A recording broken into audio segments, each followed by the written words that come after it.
One major thing, several major things we need to focus on. Three sides of the Great Pyramid are by and large excluded for approach paths. The eastern face, and this has never been explained so simply, but it is. The eastern face is the most normal approach path. It's the simplest approach path, and it's probably the only one that works. Uniquely, on the eastern side, we find holes on the eastern face that we do not find on the northern face, the western face, and holes of similar nature on the southern face actually may serve a different function.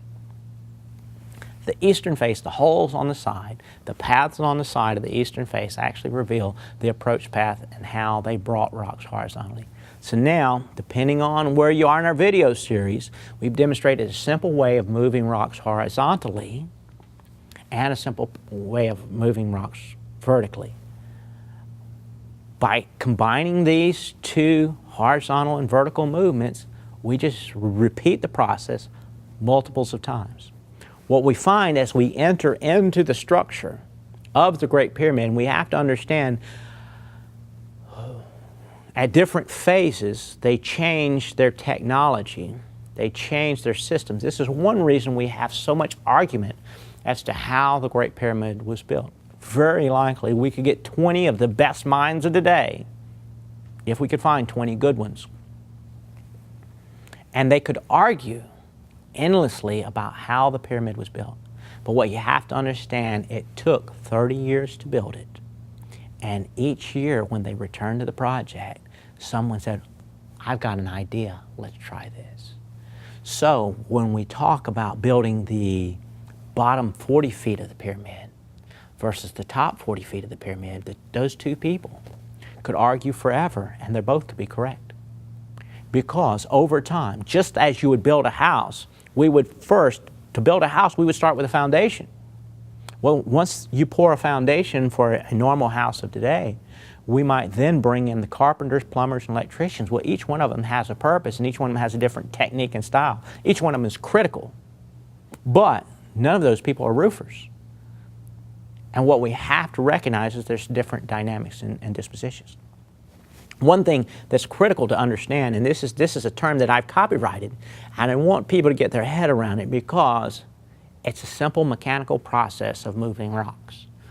There's a system that I've called lift shifts. And what we have done, we've taken surveys, Sir William Petree's surveys, I believe from the 1880s. And Sir William Petree went through and he documented the exact height of each of the corners of the Great Pyramid, tier on tier, for 201 tiers. Again, there's 201 tiers that make up the 481 feet structure. Average stone being 2.4 feet. We can't get away from the average. We can talk about the sensational, but 99% of the stones are not that sensational. So what Sir William Petree did using very good mechanical tools that his studies are not contested, they actually are universally agreed, is corner on corner he measured the structure in the 1880s. What we did is we took opposing corners, averaged the height, divided by 2, and we got the average, what we call the average tier height, tier on tier for 201 tiers. What we find is just as you and I would if we were piling up stones, is we would start with the largest stones first, because that's going to give us the greatest altitude, and we would go large to small. When we got finished with the small one, we would assume the smallest stones on top, and that's very close to being true.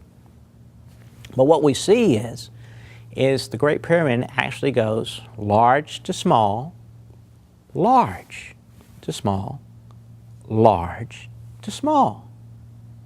How many times do you think the Great Pyramid makes the shift from large to small? You can go to the site. I give away free mechanical drawings. We release all this so you can see it. It's absolutely one of the most powerful things in the world because it goes large to small, lift shift, large. There had to be a new technology inserted for the next level of shift. Because the problem is if we went large to small and then large, we would now have to, that big stone, we would have to lift it much larger than we would. And even if we were lazy, we would go large to small and call it a day. What we find in the pyramid, and I give these drawings away, everyone needs to look at it and they need to share it. is there are 30 lift shifts. Large to small, shift, large to small, shift, large to small. There's 30 lift shifts in the height of the Great Pyramid. So when we take 481 feet in height, divided by 30 lift shifts, we find that each shift occurs on average at 16 feet. 16 feet happens to be approximately 1/2 a column of water, an atmosphere of water. Scuba divers will know that at 30 feet, we have 1 atmosphere on us now. At 30 feet or so, they have 2, and at 60 feet, they have 3 atmospheres. 16 feet is approximately 1 atmosphere of water, half of 1 atmosphere of water. So if you were using a water lift piston device, the throw of your piston, the power of your piston would diminish over a 16-foot vertical height, to the point where at the upper reaches of your piston, you would have virtually no power to lift, and you would have to start with a new piston, a new lift shift. So what happens is this is unique, because you need to focus on what I'm saying, because it's absolutely true. Because we go large to small, large to small, large to small, 30 different lift shifts. I ask you, how many years did it take to build the Great Pyramid? About 30 years. Best technology today says it took about 30 years. Here's how you and I would do it today, because let's let man build this rock pile. It's a man-built rock pile. What we would probably do is we would inventory, we would get our rocks, we would quarry for 6 months or so. We would get our quarry rocks together, and by now the plateau is covered. We got rocks everywhere. We have mobilized to the location. What you and I would do was say let's order all the rocks, large to small, and then start piling stone.